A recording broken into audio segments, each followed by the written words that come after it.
G'day guys, how's it going? I'm Aaron Whitnell. This is ACWSport.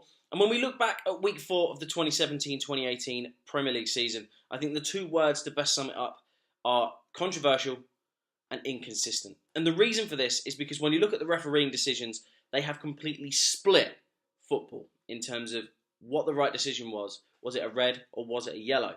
Now, first of all, the biggest talking point is definitely the Sadio Mane sending off between Liverpool and Manchester City because of his high foot on goalkeeper Ederson. Now, when you look at Ederson's face, which is very scarred up, I mean, fair play to him to come back out. I know that obviously he didn't play, and you can understand why he needed to be stretched off when you look at how messed up his face was. Thankfully, he's all right, and it was great to see Mane, apologise on social media, even though he clearly didn't mean it. But it was a great gesture from Mane. But what really doesn't help this situation is how inconsistent the Premier League referees are. Now look, in today's world, whether you like it or not, the Mane incident is a red card. Alright, it's a 50-50 challenge, and you would completely expect Sadio Mane to go for that ball, because if he didn't, as a fan, as a manager, and as his teammates, you'd be questioning his desire to win the ball. And as a striker, if he does beat the goalkeeper to it, he's got an open goal. And Mane would have scored, let's face it. It's very unlucky that Ederson just beat him to it. But unfortunately, it is dangerous play because it is a high foot and it caught him in the face. And obviously, the Premier League especially are coming down so hard on head injuries. So whether you like it or not, it was a red card. What doesn't help the situation is that the next day, on Ford Super Sunday, you look at the challenge between Matt Ritchie at Swansea for Newcastle and the high foot that you had there, and it was only given a yellow card. And this is what really isn't helping the game, because there are so many inconsistencies with the referees, and that's why they're getting so much stick. And look, we understand that they have clear objectives given to them by their board, but the rules need to be made clearer. If it's a high foot and it is seen as dangerous play, even if you only clip the player on the side of the face or barely miss him, they've got to clamp down harder, because that is what will really clear this up. It's the same as diving. There can't be a grey area. And this is what's making it so hard, and this is what is splitting football at the moment. So, yeah, whether you like it or not, Mane's red card was a red, but Ritchie should have had a red as well. And, then there wouldn't be any more controversy over that decision, because it would be clear that that is what the referees this season see as dangerous play. Go back 20 years or so ago, as we always say, it probably wouldn't have been. It probably would have been seen as a yellow card and, yeah, a 50-50 that was a bit unlucky. And even though that, is still the case, because Mane was clearly looking at the ball, it's not in today's world. So unfortunately, whether you like it or not, that's the decision. It is a red card, and that puts that to bed. Now, when you actually look at the game between Manchester City and Liverpool, because that was the big game of the weekend. Now, look, when Mane got sent off, Liverpool were dominant. I'm amazed Liverpool didn't score at least a few goals in that opening 37 minutes that Mane was on the pitch, because they were opening City up. Now, don't get me wrong, City opened up Liverpool once or twice as well before Mane went off. But Liverpool looked a lot more dangerous than City did.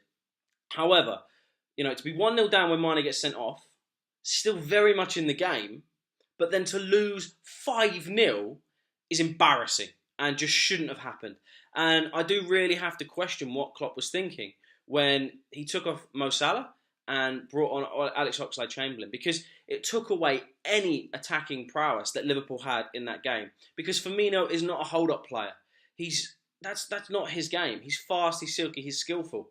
And, him and Salah together on the counter-attack could have looked very dangerous. Structurally, you could have changed it a little bit, but to go so defensive-minded, especially when Liverpool crumbled the way that they did, which is clear they needed to sort out that defence in the summer, even though they sorted out their attack line and they look great. All right, they didn't score against City, but they've looked great in every game apart from the weekend.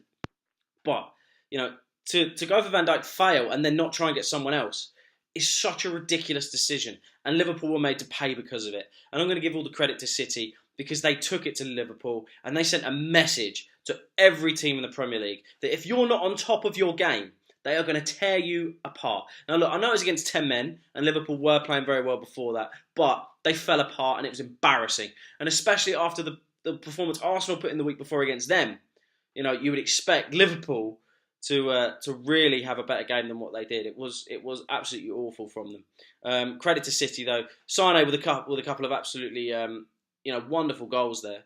Mendy looked on fire, And yeah, this was the win that I think Pep needed for sure to really say, right, this is where our season starts. This is the landmark for where our season starts.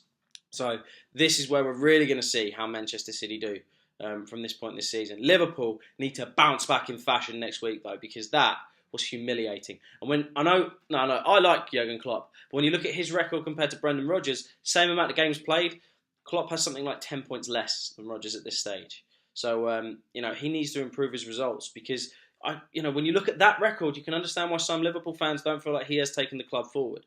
Personally, I do think they play better football. He's got them back into the Champions League. And I think he's a better man manager, which is why I think the players get on with him better than what they were at Rodgers when Rodgers left in the end. But, Klopp needs to bounce back. And I think in January, it's clear they need to strengthen that defence of theirs. Looking at some of the other results, the other kind of big talking point of the weekend was that Manchester United dropped their first points of the season. Very off day for Manchester United, but then when you look at the fact, I know that every player obviously went on international duty pretty much in the Premier League, but clearly it affected United because their defence looked very shaky. Bailly and Jones didn't look 100%. Valencia, he's still a fantastic performer, but I think, the trip to South America and back clearly knackered him out. And look, United, in the first half, for me, they were dominant. I think a draw is a fair result. And I think, all right, at the moment, United fans will probably look at it as, 2 points dropped. However, at the end of the season, you could see it as a point game because Stoke, for me, is one of the absolute hardest away days of the season. And to go there and not lose like Arsenal did, I think is very, very good. It's going to be interesting to see how Stoke do there against the other big teams. But, United fans, you've dropped your first points of the season. It's not a defeat. But to be honest with you, in a way, it can kind of be a good thing to sometimes lose your complete winning run because it takes some of the pressure off. Obviously, we can look forward to the Champions League now, moving forward for them this week, and then it's back into Premier League action. But I wouldn't worry. It was just a blip after the international weekend. Great performance from Stoke. They put in a solid second half performance, and yeah, like I said, I think a draw was a fair result there. Tottenham destroyed Everton at Goodison. Jesus, it was embarrassing from Everton. One of the worst performances I've seen an Everton side put in. And, Tottenham could have had 7. Now, look, you always know it's September when Harry Kane scores his first goal of the season because he cannot score in August. What a way to open his account for the season. Although it was definitely a cross, that's for sure. But it was just so easy for Tottenham. And again, a result they really needed. But, wow, this is not the start Everton would have wanted as well. With the amount of money they spent in the summer and the players they brought in, you would have thought that they would be putting in much better performances, than they have been against top 6 sides. Because against Chelsea and Tottenham, it just hasn't been good enough. And Ronald Koeman needs to sort that out straight away.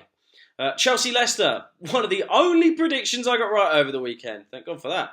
But look, Chelsea are just cruising. They're back in the same kind of form they were when they went on that 13-game unbeaten run. Morata has started fantastically. And Ngolo Kante came back to haunt his old side.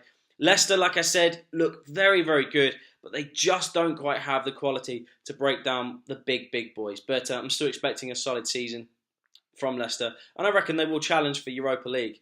But Chelsea are showing that after that opening day weekend defeat to Burnley, they are very much in this title race, and you would be fools to not at least think that they're going to have a real crack at it. Arsenal papered over some of the cracks with an easy home win against Bournemouth. Bournemouth need to really try and get some better performances in. Arsenal, yeah, look, it's what you expect at the Emirates. They played better than I thought they would, but the real test comes against Chelsea next week. I'm not going to look into this game anymore because I think it's kind of pointless, really, and I think every Arsenal fan would agree with that. Your test comes, and we're going to see if you really can respond to your defeat against Liverpool next week at Stamford Bridge. So that's what I kind of read into that. Watford are looking fantastic so far this season. Silva has got them playing brilliant football. They look resilient, and I think these are going to be the surprise package of the season. Could they mantle a Europa League chase? Comment below, let me know on that one. But solid performance again away from home against another tough away game, which you'd expect, Southampton to be a tough away game for a team like Watford. But no, they made it look easy. Southampton, are there early season problems? How do you think your season's going to progress moving forward?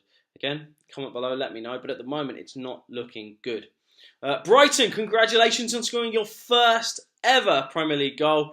Now, looking at the highlights, I've kind of got to question Ben Foster with all the goals, really. It wasn't the best goalkeeping from him. West Brom weren't at the races for sure, but credit to Brighton for picking up their first win of the season. And this is where your season truly begins. You can forget about those first 3 games because you had some pretty tricky ones, but this is where it really starts. And I think this is where we're really going to see what Brighton are capable of in games like this. So congratulations to Brighton, but Tony Pulis will be very disappointed that his team dropped points away from home. On Sunday, you've got to feel for Frank De Boer and the fact that he's been sacked after 4 games. For me, it's way too early to sack a manager, especially when you've brought him in to try a new style. And, Lee really wasn't helping the situation with that horrendous back pass that went straight to Woods for Burnley. Wonderful finish. Great start to his Burnley career for Woods. But Palace dominated the game, and they deserved to get something out of it. They're 24 shots to, I think it was Burnley's 4. So I think it's incredibly harsh that they've sacked him. I know it's 4 defeats in a row and you haven't scored yet, but at least give him 10 games. Sack him after 10 games if he still hasn't won, because that then still gives you plenty of time to save yourselves. But 4 games, look, you can't be surprised because football's not surprising in that aspect anymore. But to be replacing him with Roy Hodgson, I don't think that's anything to be excited about for Palace fans. But I'll be interested to hear what Palace fans think about that. Please comment below. Let me know what you think about the sacking of Frank De Boer and the appointment of Roy Hodgson. Newcastle picked up a vital away win at Swansea. After all the controversy and all the kind of upset there seemed to be around the club at the start of the season, 2 wins out of 2, and all of a sudden things are fine and rosy again. Solid away performance, great 3 points for Newcastle, a wonderful header to win it as well. Swansea will be disappointed that they didn't win this because these are the kind of fixtures that you expect Swansea to be picking up points from at home. They need to make it a fortress against other teams that are going to be fighting the relegation and maybe battle to finish, in the top half of the bottom. Top of the bottom half of the Premier League, sorry. Bitterly disappointing game for Swansea, but great 3 points for Newcastle, and the Rafa effect seems to finally be kicking in here in the Premier League. And finally on Monday night, West Ham beat Huddersfield to pick up their first win of the season. It was a very scrappy game. Huddersfield, they were second best, and even their manager admitted that. Big 3 points for Bilic. I hope he gets to keep his job because, I do think he can do good things. We saw that when he had Payet in his team. West Ham had a great season then. So, if West Ham can really start playing well for him, I think they'll have a good season. But again, maybe this is where their season starts. Forget about the first 3 games. This is where your season starts. You picked up your first 3 points, and let's see where you go from there. So, that's pretty much everything I have to say on week 4 of the Premier League season. Do you agree with my points I've made about the Mane sending off and the Matt Ritchie yellow card? What do you make of all the goals and all the action from the weekend? What were your major talking points? And, do you really think that Klopp should be scrutinised more for that 5-0 defeat at Man City? Please, comment below, let me know. As always, I'm Aaron Whitnell, and it's time to get excited for the Champions League because it is back this week. And if you haven't seen it already, please go onto my channel and have a look at my vlog that I put up yesterday with my predictions for the group stages of the Champions League and what I think the week 1 results will be. And I guess I will see you later on in this week with my review of the first week of the Champions League and, of course, my predictions for week 5 of the Premier League. But until then, take care. Please don't forget to subscribe to ACWSport, and I will see you again soon.